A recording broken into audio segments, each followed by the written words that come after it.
Hello and welcome once again. और मैं एक दूसरी वीडियो के साथ फिर से हाजिर हुआ हूँ और इस वीडियो में हम कवर करेंगे advantages and disadvantages of hydraulic power plants. और अभी आप इस विजुअल में आप देख पा रहे हो ये hydraulic power plant pros and cons.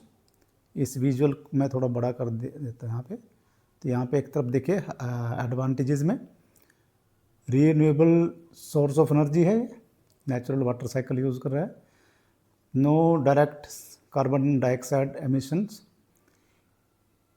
और इरिगेशन एंड फ्लड कंट्रोल के काम आएगा, water storage and flood control and water supply. तो ये दूसरी तरफ है डिसएडवांटेजेस। जो सबसे बड़ा डिसएडवांटेज इसका है हाई इनिशियल कंस्ट्रक्शन कॉस्ट और टाइम बहुत लगता है इसमें। gestation पीरियड इसका बहुत लंबा है। जैसे हम भाखड़ा नंगल डैम की बात करें तो भाखड़ा नंगल डैम जो था 1948 में शुरू हुआ और 1964 में ये शुरू हुआ काम इसका बिजली जनरेशन का। तो बहुत लंबा टाइम लगता है। ऐसे ही जो ये टिहरी का है, नाथपा झाकड़ी है, ये सारे प्लांट्स में जो टाइम बहुत ज़्यादा लगा। और टाइम जैसे जैसे टाइम लगता है तो बहुत सारा कंस्ट्रक्शन कॉस्ट बढ़ जाती है, इन्फ्लेशन आता है, जो इंटरेस्ट लगता है, वो सारे मिला के इसमें जो कॉस्ट है पावर प्लांट की बहुत ज़्यादा बढ़ा देते हैं। और इकोलॉजिकल और सोशल डिस्प्लेसमेंट, ये इसका डिसएडवांटेज है एक। और दूसरा है डिसएडवांटेज डिपेंडेंस ऑन रेनफॉल, ये ज़्यादातर इस पर डिपेंड करेगा वाटर अवेलेबिलिटी के पॉइंट ऑफ व्यू से बात करें तो। और सेडिमेंटेशन हो जाता है रेजर्वोयर्स में और वाटर जो होल्डिंग कैपेसिटी है रेजर्वोयर्स की वो कम हो जाती है। चलिए सारी चीज़ें हम वन बाय वन डिस्कस करते हैं in our next slides.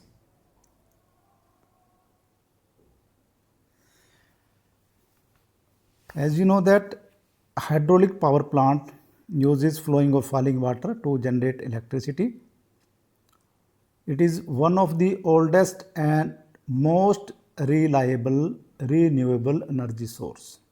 Renewable. अब ये तो नेचुरल वाटर के ऊपर डिपेंड है, तो रिन्यूएबल सोर्स है ये, तो ये कभी ख़त्म होने वाला नहीं है। Then it's plays a major role in sustainable power generation world wide.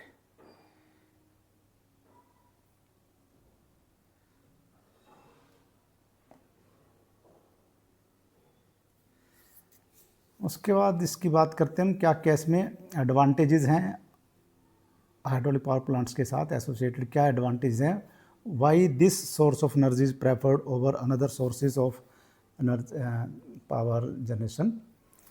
अगर उसमें चाहे न्यूक्लियर पावर प्लांट की बात करें या थर्मल पावर प्लांट्स की बात करें जो इंडिया में, या हम हरियाणा की बात करें, हरियाणा में न्यूक्लियर भी एक है, गोरखपुर में प्लांट प्रपोज्ड है। और दूसरा जो है थर्मल पावर प्लांट्स बहुत सारे हैं, हमने उसमें जब पिछले जो फर्स्ट मॉड्यूल में सेकंड मॉड्यूल में ये बातें डिस्कस कर ली हैं। तो क्या चीज़ें हैं जो इस हाइड्रोलिक पावर प्लांट्स को बहुत पॉपुलर बनाती हैं, तो वो है इसमें एक तो एक क्लीन सोर्स ऑफ एनर्जी है और रीन्यूएबल है, powered by earth's water cycle, no CO2 और pollutants during operation, reliable and flexible है, provide consistent supply and adjust quickly to grid demand. तो ये दोनों तरह के पावर प्लांट्स के लिए इक्वली यूज़फुल है, चाहे वो बेस लोड प्लांट हो चाहे वो पीक लोड प्लांट हो, लगातार काम करते रहेंगे। और जैसे हमने एक पिछले चैप्टर में पिछले जो वीडियो था उसमें हमने पंप स्टोरेज एक टाइप उसमें पढ़ी थी, पंप स्टोरेज। तो पंप स्टोरेज में यही है कि जब आपके पास डिमांड बिजली की कम है तो आप एनर्जी को स्टोर कर सकते हो। स्टोर इन द सेंस के वाटर को आपने पंप कर दिया ऊपर रेजर्वायर में और जब ज़रूरत हुई तो उसी वाटर को यूज़ कर लिया आपने टू जनरेट एनर्जी। तो इस तरह से ये पावर ग्रिड को स्टेबलाइज करने का काम भी करते हैं। Then there comes economic and operational benefits. बिल्कुल फ्यूल का कोई खर्चा नहीं है, एक बार एस्टैब्लिश हो गया उसके बाद फ्यूल का कोई कॉस्ट नहीं है। Low operating cost, no fuel cost once built, low maintenance and long life. Multiple uses हैं, जो हमारे जितने भी पावर प्लांट्स हैं वो मल्टी प्रोजेक्ट्स हैं, मल्टी यूज़ प्रोजेक्ट हैं।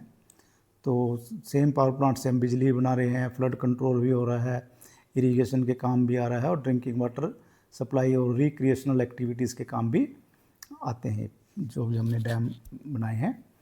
मतलब सभी तो नहीं है, but most of them are multiple uses, most of them are used for multiple operations. Energy storage, pumped storage plants store excess electricity for later use.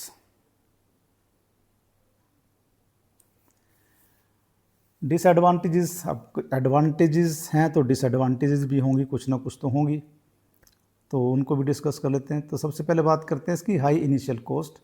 Construction of dams and power station is expensive and time consuming. अभी मैंने आपको example बताया Bhakra dam का, इतने साल उसमें लगे। Environmental impact, it alters ecosystems, river flow, जो रिवर का नेचुरल फ्लो है वो चेंज हो जाएगा, इकोसिस्टम को चेंज कर देते हैं। And can emit gases from decomposing matters, जब रेजरवोयर बनेगा उसमें वनस्पति जो सड़ेगी तो उससे मीथेन गैस जनरेट हो सकती है, तो ये भी एक पोल्यूटेंट है methane gas. Environmental and social concern, land use and ecosystem damage, reservoir, submerged forest, farmland and wild life habitats, ये सारे डूब जाते हैं इसमें।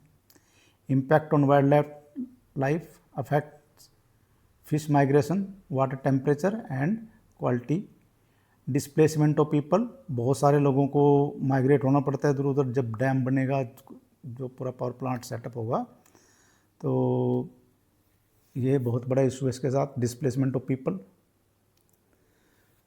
लिमिटेशंस और रिस्क क्या हैं इसके साथ एसोसिएट।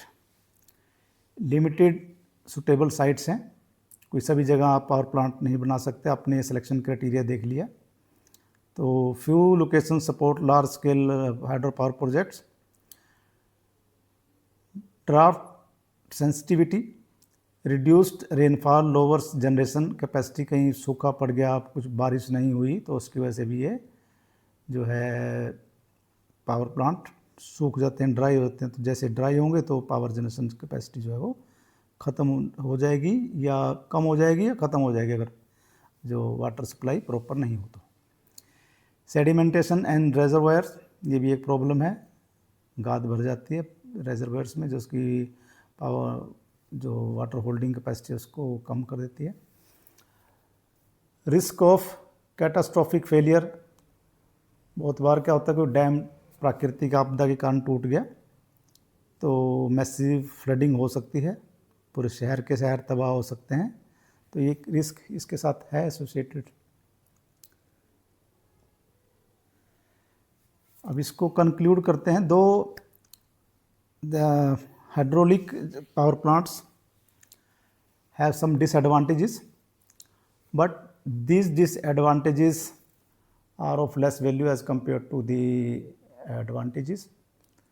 सस्टेनेबल डेवलपमेंट के लिए हमें पोल्यूशन को कम से कम करना है, तो ये एक मेन टूल है जो हमारी जो पॉलिसी है रिन्यूएबल एनर्जी सोर्सेज को डेवलप करने की, उसको एक सपोर्ट करता है हाइड्रोलिक पावर प्लांट।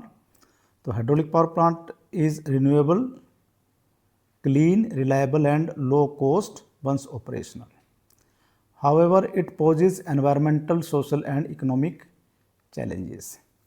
तो यहाँ पे एक इस लेक्चर को ख़त्म करते हैं, इस वीडियो को, with this quote: The power of water must flow with wisdom, not just with force.